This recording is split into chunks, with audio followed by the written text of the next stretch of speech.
Welcome to Losing a Child, Always Andy's Mom. On this podcast, we journey through the devastating experience of the death of a child. Grief is seldom discussed openly in our culture, and the death of a child makes people feel even more uncomfortable. We approach the topic openly and honestly, speaking to people who have lost loved ones and experts who help care for them. Whether you are a parent experiencing loss or someone who wants to support another going through this tragedy, this podcast strives to offer hope and help.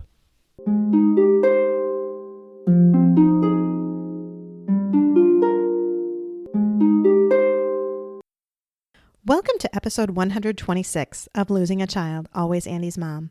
I'm Marcy Larson, Andy's mom. Today, I have the pleasure to talk to another dad and another podcaster. So Ryan is Madrona's dad, and Madrona passed away 6 years ago now.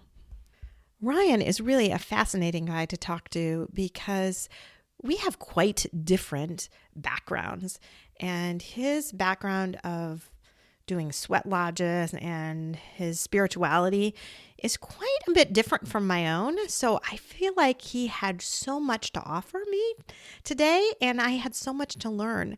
So I know you too will appreciate hearing about Ryan, his life with his daughter Madrona, and now about his new endeavors.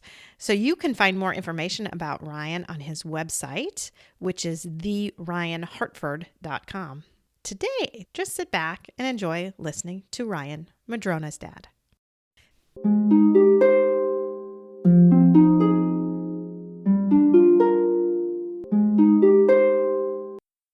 Thank you so much, Ryan, for agreeing to come on the Always Andy's podcast today. I'm really looking forward to talking. Hey, thanks for having me on. I really appreciate it. I think it was exciting for me when I saw what you're doing. I think it's really helpful. I remember, when my daughter first died, and I don't remember seeing anything out there in terms of connecting with other people that might have helped me to navigate the process. So, some years later now, 6 years later, when I saw that you were doing this, I thought, gosh, I got to talk to this gal. Oh, well, I am so glad you reached out. And I'm really excited to talk to you too, because what you're doing is something I'm completely and totally unfamiliar with. And so I know nothing. So I always love being able to learn new things. So I think you're going to be able to teach me a lot today. And that's kind of fun. Well, that's great. Thank you. Yeah. So I guess I could start out by sharing that I did lose my daughter, Madrona. So I have 4 daughters, and Madrona was the second born. So this has been 6 years ago. She was 13 when she passed. And when I think about, the context of Madrona in my life, I think about rising up to meet a challenge.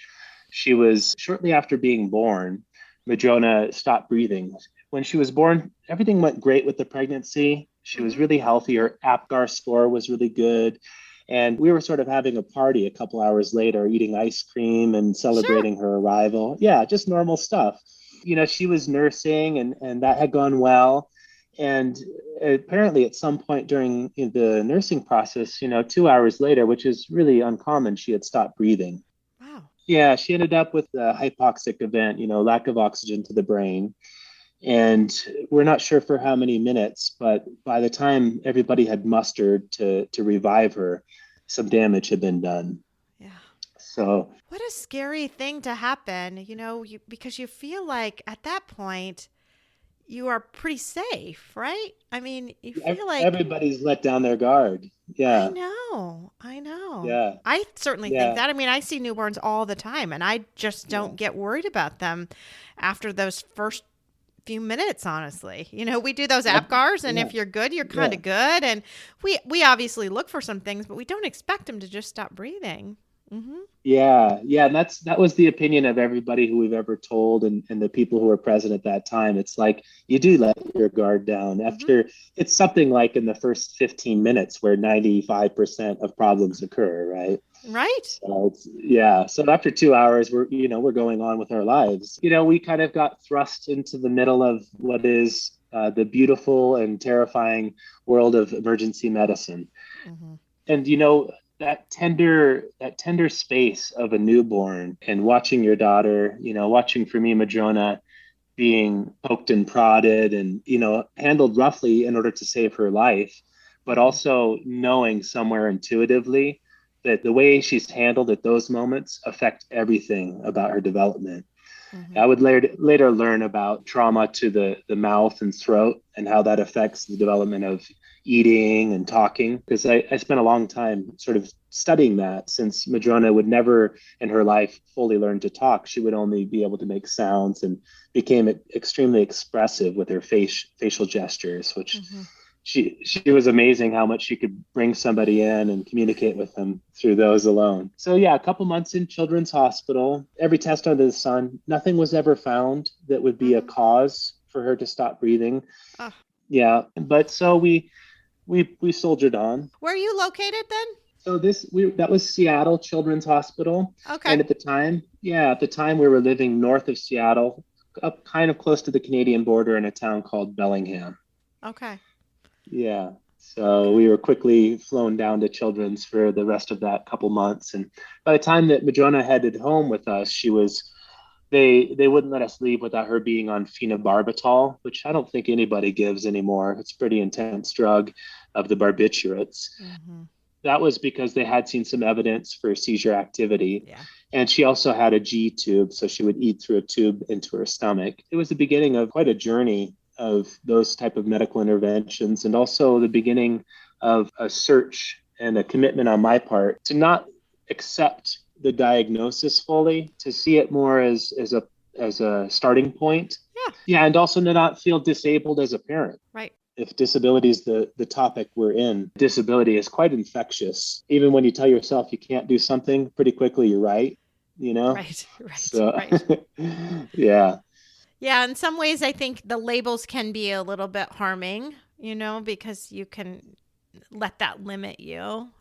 I think depending on someone's personality too, Yeah. So for us, and for me in particular, like this idea of disability, I think back to how was I prepared to cope with a situation like that? And, most of us aren't prepared at all, but I did have something in my upbringing that I realized later really kind of did give me some coping mechanisms. And so my dad had been a Green Beret in the Vietnam era, so Special Forces Army. Back then they didn't do a whole lot of post-operative processing of any sort. There was no debrief. And so then we ended up, of course, with this amazing amount of what we now know to be PTSD in the veterans of that era. And as I thought about it, my dad has passed now, but as I thought back to the way he was in my childhood, I think that there was a lot of characteristics of that sort of repressed trauma that PTSD shows up as. And so one thing I think he did in his effort to offer love to me, it may not have looked like a lot of love at times, but was to make damn sure that I was strong. And, because of that embattlement that he had been in the war, he knew the world was a scary and dangerous place. He didn't know what to do about it emotionally, but he knew that I needed to be strong for some reason. So this overcoming of challenges was from the beginning a part of my upbringing. Obviously, the role modeling of dealing with your emotions, not so strong for me. It took a lot longer to start learning about that. But what I did with it is I went out and found challenges and overcame them. So I grew up at a little ski area in the mountains of Washington. And right away, I'm skiing by the time I'm 2. And then I'm out ski racing within a couple of years after that and doing really well at that. And then mountain bike racing and rock climbing and mountaineering. And it just anything I could think of to conquer as a challenge, that was sort of what I was prepared to do through the home environment I had. That's funny. You and I are a little bit similar that way, because you were talking about, people saying you can't do something, pretty soon you can. And I thought, oh, that's the opposite of me. If someone tells me I can't do something, I am bound to determine going to be able to do it. Like, yes. That's a big thing. I hate if somebody tells me I can't do something, because I'm going to do it. And that seems like you a little bit. Like if there's a challenge and you can't do it, oh, yes, I can. That's absolutely true. And kind of what I was pointing towards is when we tell ourselves we can't do something. Oh, I know. I know that's what you meant, but I was thinking to myself, but when other people tell me that, no.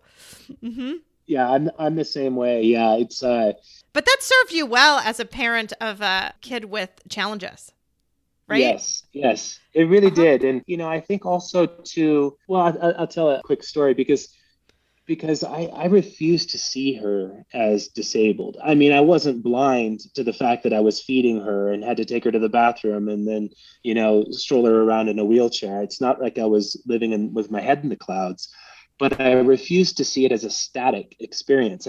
What started to happen for me is I began to see the universality of disability, that we're all on this spectrum of disabling ourselves from our capacity in life. Mm-hmm. So, all you have to do is raise the bar and now somebody sucks at something. If you're hanging out with Olympic athletes, right.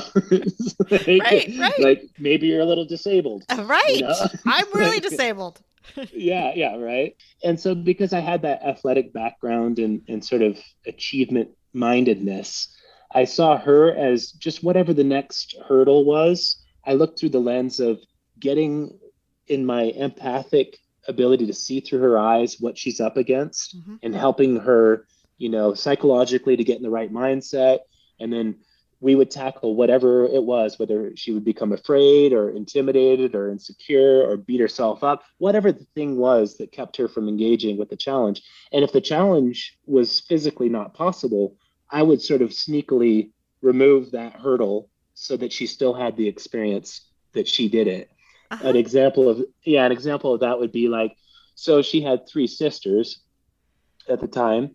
And because of the outdoorsy sort of leanings that I have, I was always taking them out to experience adventures, in the mountains or skiing or climbing or whatever we were doing. And I remember we took a day out on this lake and we found this great big old growth stump that was at the edge of the lake, and somebody had cut steps into it. I think it was probably 10 feet in the air. And at the top, they put this huge log plank that extended out maybe 10 feet further into the lake, where it was deep enough where you could dive. And so I'm looking at it, a couple of my kids are pretty small, but that never really held us back before. So I was going up there, and I keep them safe because, you're pretty high up, and I was throwing my littlest one off and they were giggling and loving it. And Madrona's sitting in her wheelchair watching this, and I recognized something in her eyes. It's kind of like a little devilish look, like she was thinking, I wonder if I'd like to do that. And as soon as I caught her eyes, she immediately looked away. Like she knew that I saw her, and she knew that if she wanted to do something, all she'd have to do is give me the slightest go ahead, and then she'd be doing it within a minute. And so she didn't want to look at me, and she started kind of squealing and like in terror of what might happen next. So I went over and talked to her. And I'm like, what do you think, Madrona? Do you want to go up there? Are you excited? You like seeing what your sisters are doing? And she couldn't talk for maybe a full minute. She was just kind of like squeezing every muscle. And then she finally looked at me and I said, you ready? And she nodded. So I threw over my shoulder and we climbed up the stump, and then off we go together. I didn't just throw her like she couldn't swim by herself. So we went under the water, of course, as you would when you fall 10 feet. And up we come, and she's sputtering a little bit, and we swim to shore. She's laughing the whole way. So kind of my approach to disability. It's like, yeah, she couldn't climb up there herself, but she still got the same experience. Oh, sure she did. Sure she did. That's awesome. Yeah, that's just sort of like, there was a lot of that over the years with her. It was a real joy.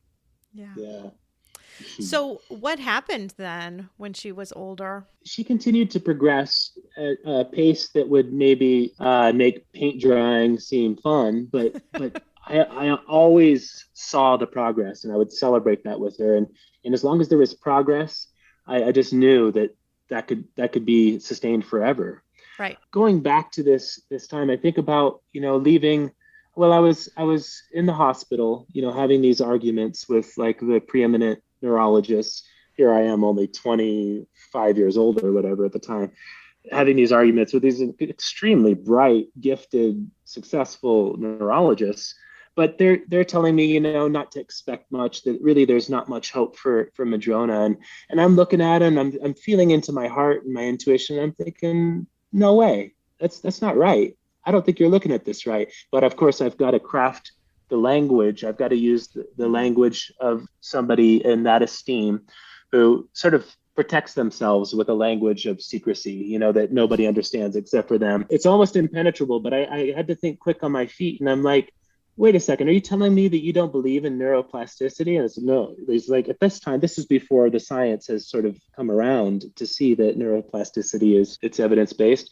And it was like, no, there's no evidence for that. I'm like thinking, oh, there's got to be evidence for that because I've experienced it myself, like it's a thing. Having those kind of arguments, but also listening to my intuition because I'm not a trained doctor. I'm way out of my league. I have to respect, that I've got to lean on their intelligence, their experience to navigate this world. But I've got to listen to my heart at the same time because sometimes they're falling back on stuff that's a little antiquated and outdated because that's the way they learned it 30 years previous to when they're trying to apply it.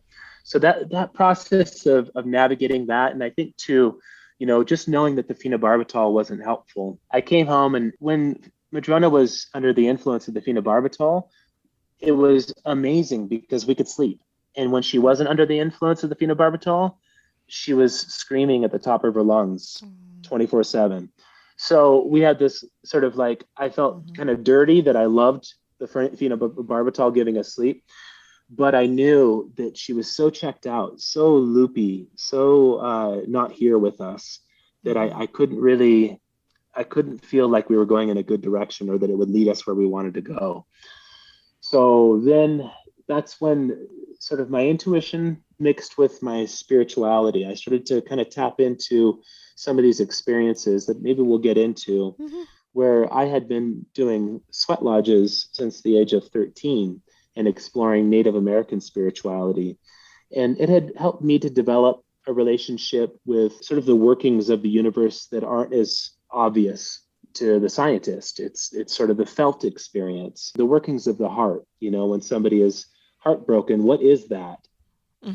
It can turn into heart disease for certain, but it's something that's not quite yet physical, but can manifest in many physical ways. So I called an old friend who was the Buffalo chief of the Lakota Nation. He was a healer. And I asked him to come and visit with me and help Madrona. This is when she was still just a couple years old. And we really needed to, it was about a year old, I'm trying to remember now. I just knew I needed to get her back with us to where she wasn't screaming if she was unaltered and knocked out if she was altered. That was no life. And so he came and he did a ceremony, which a ceremony for them in this particular type of ceremony is basically praying to the creator for an intervention. And they do drumming and singing and you can see all kinds of wild things happening around you in this space. And after the ceremony and the prayers for Madrona, he said that he really thought that the phenobarbital would prevent her from developing normally and that somehow I've got to figure out a way to get her off of that. And that wasn't an easy task, but I did take it on. And he also pointed me towards a medicine that grew in the mountains where I lived at the time and said that would help give her the strength that she needed. And I think he was thinking about the seizures, but I'm not sure. So we did those two things. And I would say it took about 2 months. It was a battle to get the neurologist actually let us take her off of it. And we actually did have to get an EEG that was showing that she didn't have current seizure activity. But we passed those hurdles and finally got through that. And for the first time, she stopped screaming and she was present. And then I played this little game with her like I'd been doing the whole time to try to engage with her. And she started laughing, this most hilarious laugh. It was just the most gorgeous thing I'd ever heard. I'm sure. And everybody in the room just stopped and started crying and giggling with her. The intuition, the spirituality, the rising to challenges, those are the themes that seem to keep me with my head above water during something that I would look around in some of the places where we were, and I could see that some people were drowning in that type of challenge. So, yeah. Well, it's certainly tough. I mean, you have to be an advocate for your child for sure. And it's not easy. It's not easy being in medicine either with families because too, I think from that perspective, it's hard for us to see what goes on at home, right? Because we get these little snippets of time when we see kids in the office and we don't really know how they are at home and what life's like every day. And so it's a challenge. I'm glad you were able to kind of, defend yourself, I think, enough to get really listened to, because I think some doctors are better at listening than others. That bedside manner thing, it's certainly not gone. It's just absolutely beautiful when a doctor still really values it. I think it's something we shouldn't get rid of from the previous generation. That does so much of the healing. It's just like sometimes somebody just needs to know that, somebody's got their back and that they're listening. And for some reason, I don't know that concept ever really got to neurology for some reason. And I'm grateful to the wonderful neurologists out there. Please don't hear me giving you a hard time. Oh. I have a lot of empathy for you guys and the work that you do. Without a doubt, it's got to be so challenging. And I know the long-term caregiver in particular, such a difficult and interesting position to be in. Yes. It's just a miracle if you can hang on to your humanity for extended periods of time of that depth of challenge. Yeah. So as she got older, how did things kind of develop then? You said she just developed very slowly, but she did make progress. She did make progress. We initially were homeschooling her, and it just sort of seemed to make sense because we were so involved with physical therapies and various therapies that we had learned about, and diet. It's like it was a full day just to get everything done.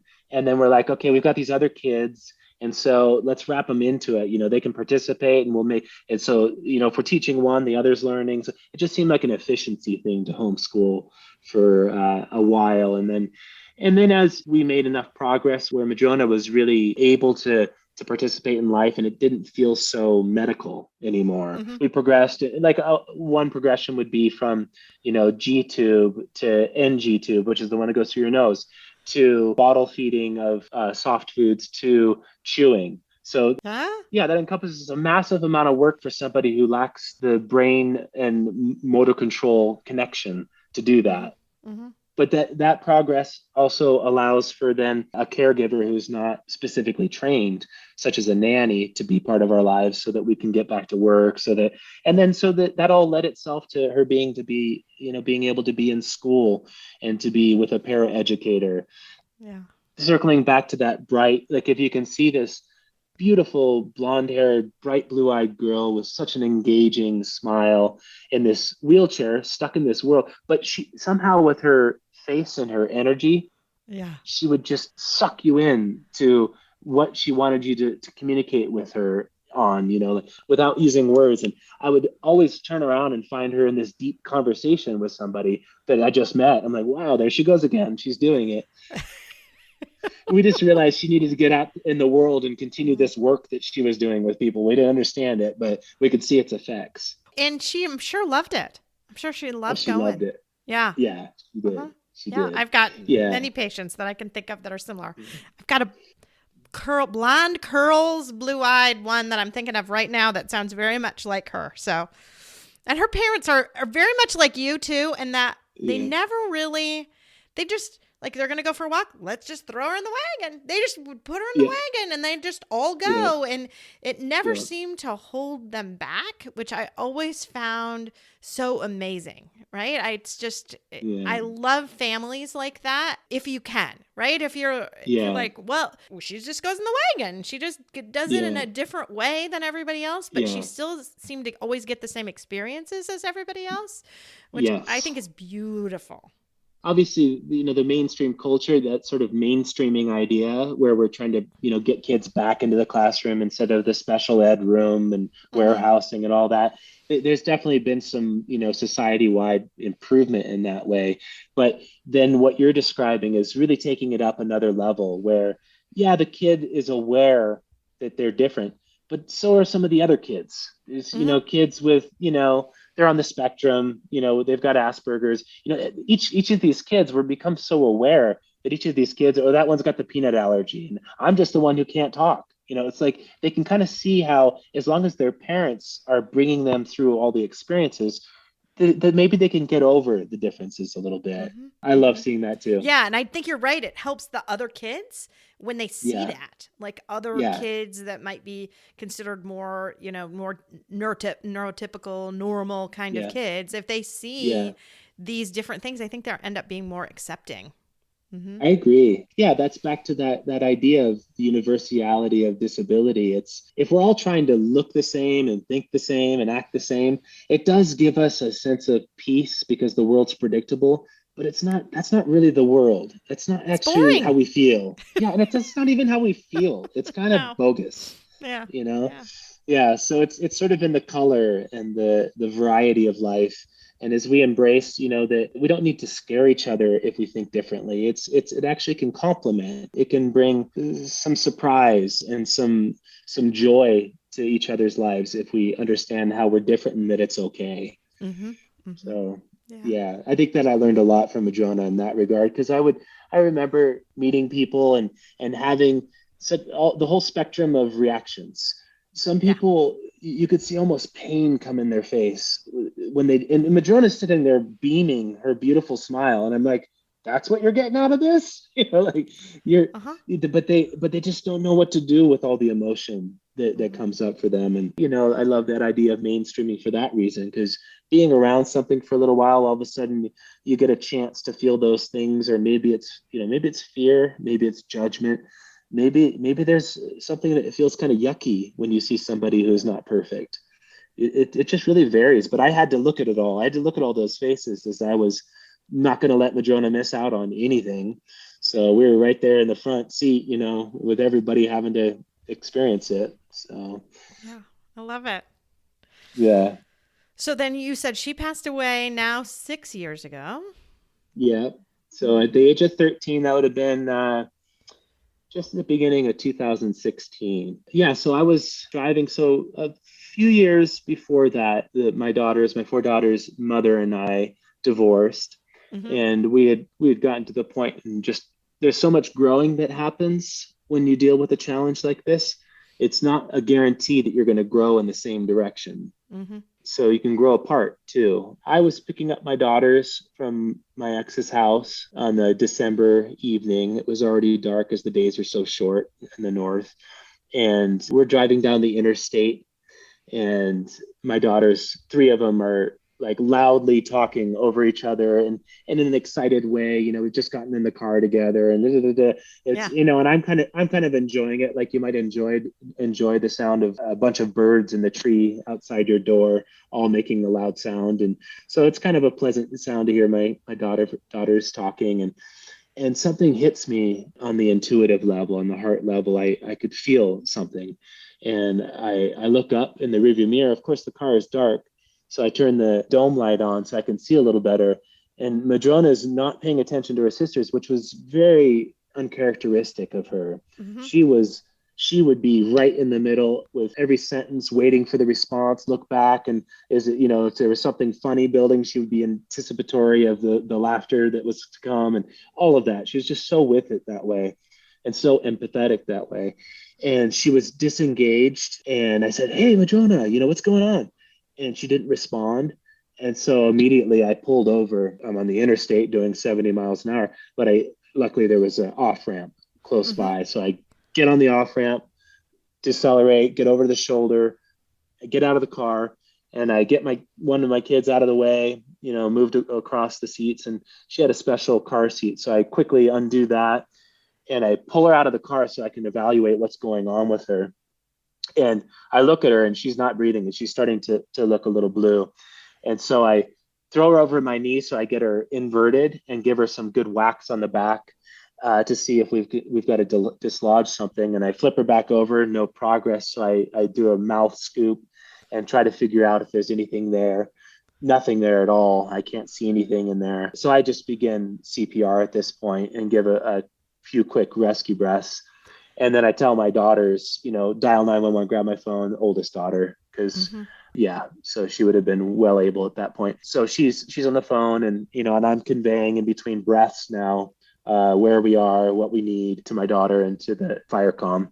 Now I'm noticing that there's some blood around my daughter's mouth, and I'm thinking, what is this? Why is blood coming out of her lungs? And I'm too in the moment of being that first responder to really be in a place of thinking what's going on or diagnosing what's going on. That's what I was thinking. Yeah. Mm-hmm.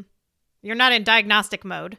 Yeah. No, I'm in, save the life first. We'll talk survival. later. Mm-hmm. Yeah. So I returned to the rescue breast, and now she's starting to seem more conscious to me.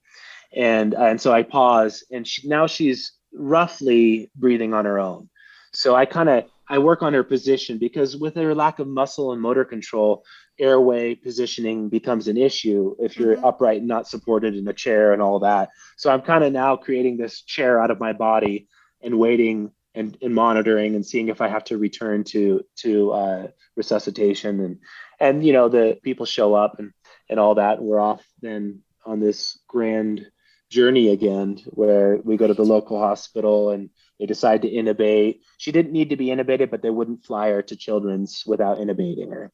Okay. So then I didn't want to intubate her because of my awareness that can be a one-way trip when you intubate. She was saturating fine in terms of her oxygen with CPAP, which is an assisted air breathing system, but they wouldn't fly her, and she needed to go because they really didn't have the staffing to address the rest of her workup. So off we go to Children's, and within a couple days, but we'd figured out it was the pulmonary embolism, and that was the source of the blood. Yeah. And, that we could look at that in terms of how that came about is too much time sitting in the wheelchair. But, it's something it's a dance, because, the wheelchair enables her to engage with life, which is so important to the psychological health. And then getting her out of the chair and doing the physical therapy is, of course, what keeps her healthy. So that dance is hard to figure out. And so we spent a couple weeks in the hospital and got back out because, she was now with oxygen assist, and we thought, okay, and we got it to a place where maybe she'll turn the corner. And she was only out for a couple days, and we went back to Children's for what would be the last time. And so she passed away there. Yeah. She was surrounded by me and her sisters and her mother and a caregiver, a nanny that we had, and obviously one of the most difficult things you can imagine. And I'm just glad we could be there for her. Yeah, that is nice to be able to be right there and surrounding them. I think during those kind of moments. Yeah, but it's just so difficult. Yeah. So we talk about challenges and me overcoming challenges. I had now a challenge that, might widely be thought of as one of the most difficult challenges to face, which is, the loss of your child. Yeah. It's just something you don't know what to do about. You don't know how to even feel. It's too huge. Right. You can't even wrap your head around it. Right. And I know that she had challenges for a long time. So you probably thought in your mind, certainly I may outlive her.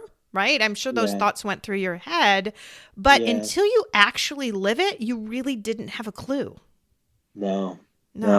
Yeah. And it's, that's sort of like positive thinking versus actually taking the action.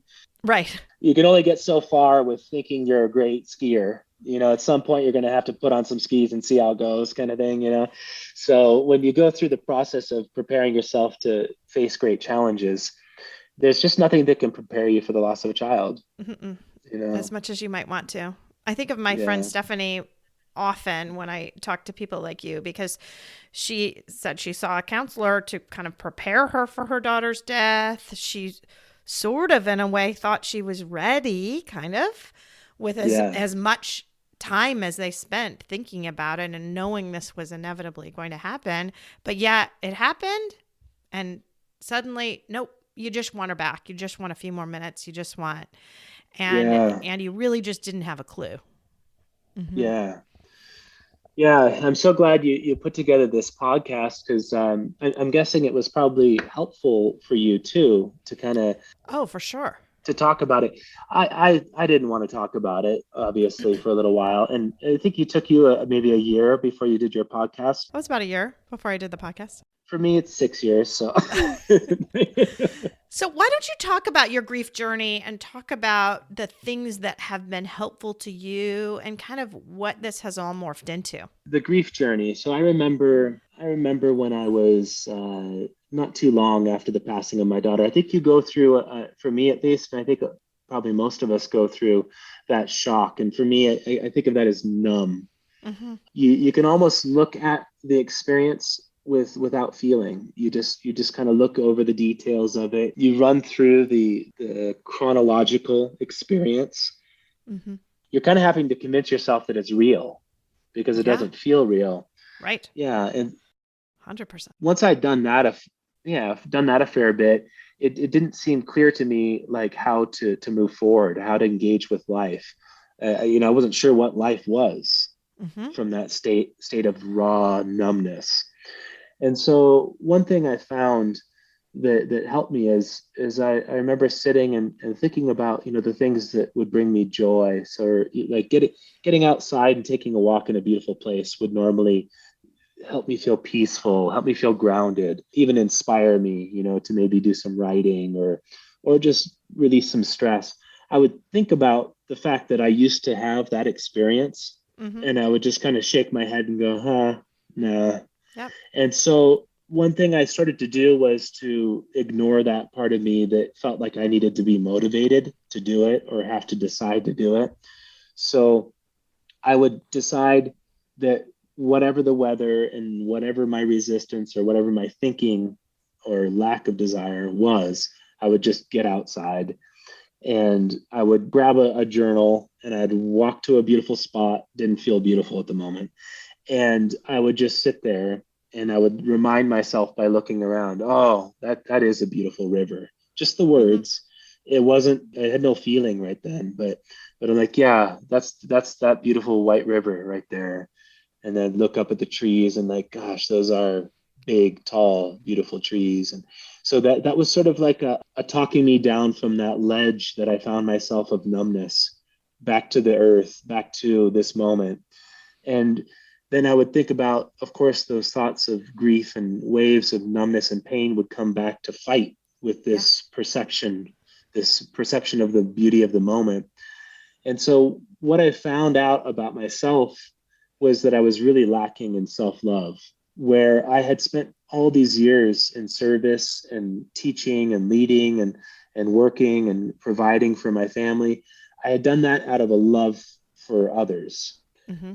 What I hadn't really spent nearly enough time doing is really listening to my needs and loving myself, building up that habit, that muscle, that reflexive response when I am feeling a need that I can acknowledge it and take care of it. And so that came to bite me a little bit in this moment of heartbreak and grief is I didn't have the muscle memory of how to love myself. Mm-hmm. So one thing I would do is I would go through the story of the life of Madrona, and I would remember from the perspective of sort of watching all the things I did to contribute to her development, to help her experience joy and life and freedom. And then this weird, peculiar feeling would start to rise up, like an appreciation for me, a love of me. And rather than my love is my service, but rather appreciating like a third person would, oh, that's great what you did there. And so I found that doing that for a while was the closest I could get to outside of numbness and in self-love. Mm-hmm. So it's like a celebration of life that I found to be useful. And I think you're kind of hinting at something, and where all this came from and to that as well is I had spent some many years pursuing the Native American spiritual path. And that started when I was 13 and felt drawn to it. I had this immense connection to nature, living in the mountains in a wilderness. I spent a lot of time wandering and hiking and just really kind of in that meditative state where I felt so much connection to it. But then I'd read these stories of the Native Americans, and they were having conversations with deer and bear and buffalo. The buffalo would come to them with a message and explain, how to live their lives, or to find their dreams and manifest their dreams. And I thought, well, that's a whole nother level. I want something like that in my life. And so that's what, at the age of 13, what I thought of is I've got to get some more experience. And how do they do that? It's not, there's something there. There's a spirituality. There's a belief that all of God's creatures can communicate. That's part of their culture. So I started pursuing that, and that led me into doing the sweat lodges. Mm-hmm. So, and I've done at this point, something like 1,000 or more than 1,000 sweat lodges, because it's where I began to feel this spirituality finally embodied in me, this connection to nature, this connection to God. And that's when you ask what helped me to get out of it. I felt so disconnected to it for a little while there. I think I kind of lost that connection, lost my faith, lost that trust, and, here I'd been doing good and serving and loving and trusting and living in faith all these years. And then everything was swept out from underneath me. And I thought, oh, okay, well, what good was that for? That sort of cynical view that you can find yourself in those dark places, which I spent a little while in a very dark place. I totally understand that. I feel like that is my biggest challenge right now still is trust. Yeah.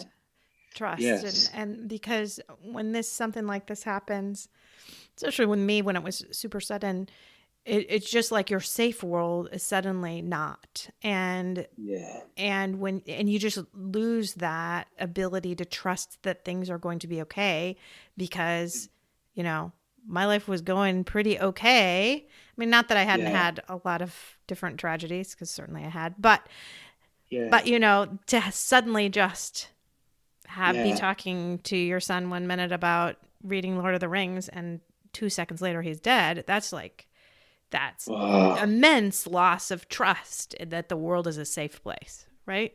Gosh, no kidding. That when you talk about like the trust and when it leaves, I think about the metaphor of your body after an injury. When you get hurt, like for me, I broke my leg skiing a couple years back, and there's the healing process. There's they fix it with pins and screws, and so we begin. But part of what happens is extremely painful for a very long time. So long that you just have to kind of come to terms with this pain as part of my life. Then finally to get back into life and to start, putting weight on your leg, trusting that it can support you, and not being afraid that it's going to break again. And there's this whole period of process where you're protecting yourself from what no longer feels like something you can rely upon. You no longer trust.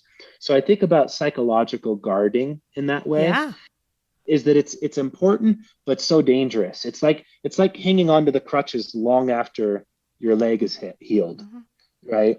But they're invisible, so you can have them and nobody knows you have them. It's only you that knows you cut yourself off from life and trust and love and faith, and you can kind of keep that secret because you don't have the crutches visible. I love that analogy. I think of little kids. So sometimes I see little kids and the parents will say, well, he or she isn't walking, but I know they can, but they just don't. Yeah. And so what I will have them do is I'll have them take a spoon, and they hold on to one end of the spoon, and the kid holds on to the other end of the spoon, and they walk along, because they'll walk holding hands, right? But so now you're going to walk along holding a spoon, and when they're not looking, you let go. This is good. And they will often keep walking until they suddenly realize you're not there anymore. And then it was this realization of, I just did that by myself, but they didn't know it. So it reminded me very much of that when you gave that analogy. So it's like getting that trust is hard to do, and sometimes you have to sneakily do it in a way. And I also like the analogy of the body, because anytime in our lives from childhood on that we experience something that's too big for us to really wrap our minds around, maybe if it's in your childhood, you can't understand it. You just need to be safe. What we'll typically do is hide that experience in our body for a time later when we're able to face it and deal with it. So people can end up with, like for me, I've dealt with at times back strain, or, like they say, pain in the neck, So I've carried things in my body because I needed to get through an experience, but it'll be waiting for me later in my body. So I like the idea of really digging into guarding, because we put it in our body, but then we have to guard it because we're still not ready to face what that pain contains. So yeah, that somatic way of seeing sort of the flip side of the coin is, one thing is maybe the actual experience, and the other is the psychological impact. And if we can keep flipping that coin back and forth through feeling it in our body, then in time, the coin doesn't matter which side it's on. If you're feeling your body or you're having the thought, it doesn't just jump to the other side and hide itself from you. Wow. I like that. Yeah. I hold mine all right here in my neck. Yeah. I hold it all it's a good right spot. there. It's a good spot. You're going to teach me how to let go of it? Is that what you're going to do now? Yes, that's okay. Close your eyes. Yeah, that's where the coaching comes in. Yeah. So talk about what you're doing now. So all these experiences, my sort of unique upbringing, coupled with the areas of life that drew me in or I found myself in. So whether that's the Native American spirituality to end up with a more rich connection with nature, and a cosmology, a view of the universe that enabled me to feel like I knew where I was in the universe. So going through these different stages, and then of course what we talked about with Madrona, both the challenge that she brought into my life, the gifts, and then learning to thrive in that situation, and then of course the rug being swept out. So I'd done all this work, all this sort of development of myself over so many years, and then the rug was ripped out from underneath me, so that then I could truly begin again. There's a part of us that everything works unless it's really, really hard, and then it doesn't work. And I found that to be true for me. So now I had to create a new basis, a new foundation for myself, for my life, that was not lacking in self-love this time. I prioritize that very high now, because I know that if you're in a dark place, if you're lacking trust, and you can't even trust yourself, you can't feel safe in your own self, you lack that self-love, that darkness, that pit is kind of bottomless. Yeah. And you get down there a little ways, and if you're not even looking up for the light, you can spend way too long there. And of course, a plant or anything alive without light for too long withers. And so I went down that whole path. So I think that this where I'm at now, what I'm doing now is the synthesis of that journey. Is kind of like you did. Obviously, you've spent already many years helping people in medicine, but perhaps it's a different branch of medicine that you're practicing now. Absolutely. I talk about that quite a bit too, in that I had to really redefine myself too, and think about, who am I really? Because I think you have to do that when you feel like everything is different and you're not the same person you were.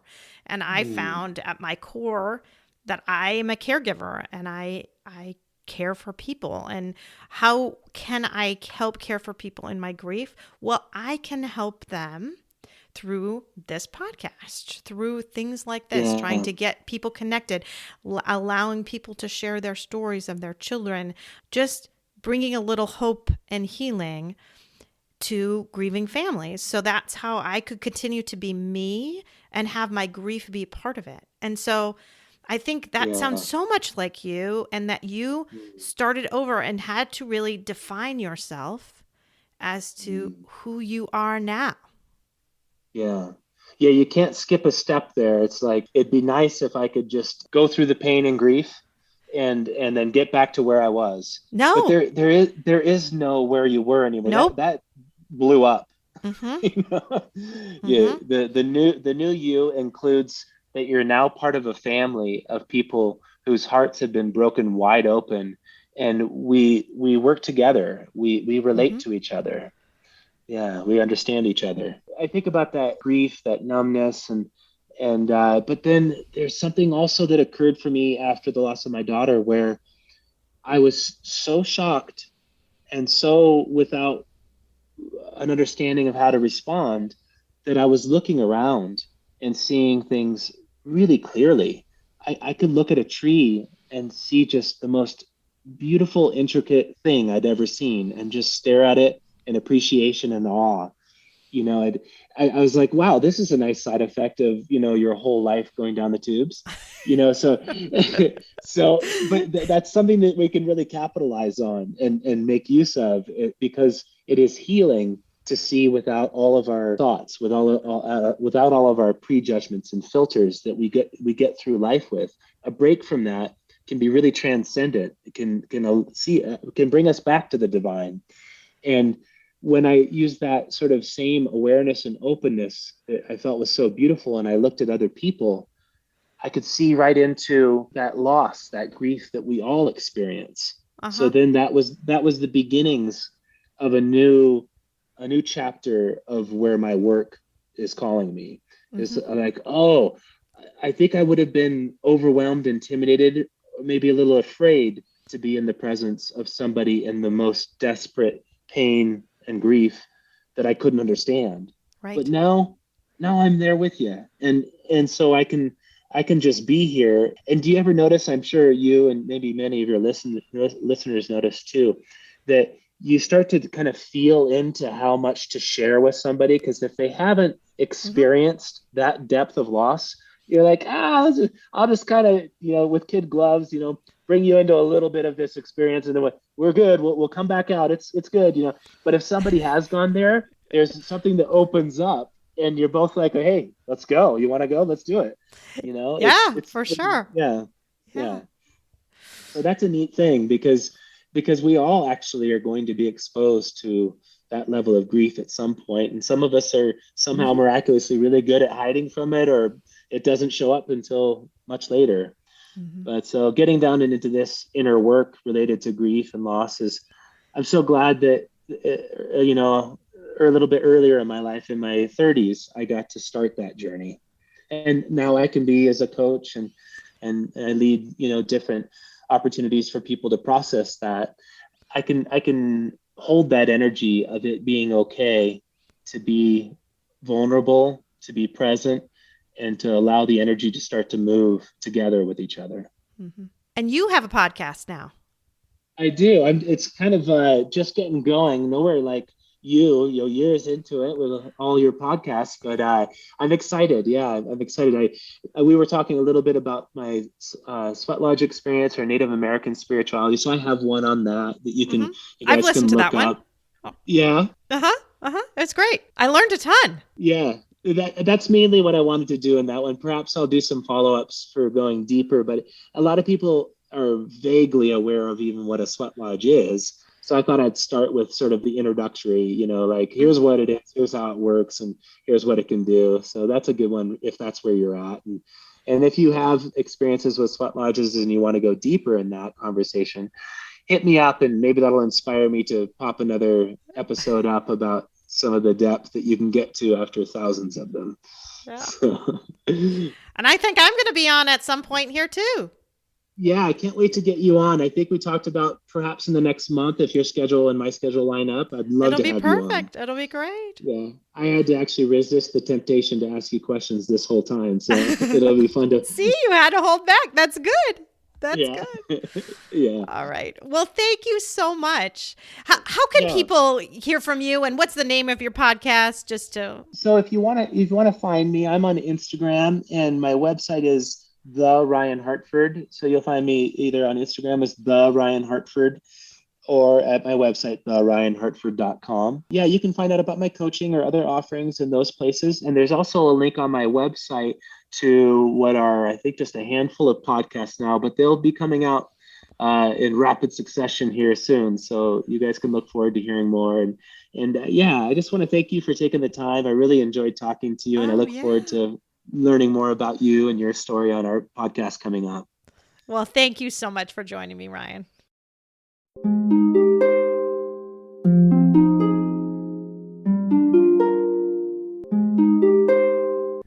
Thanks for listening to Losing a Child, Always Andy's Mom. Please subscribe to the show on your favorite podcast player. We are always looking for new show ideas. If you'd like to be a guest, know someone who'd be a great guest, or have a show idea, please email us at marcy@andysmom.com. Be sure to visit the webpage, andysmom.com, for more content, including Marcy's blog. There you can also sign up to receive updates via email. Together, let's work to inspire hope, one day at a time.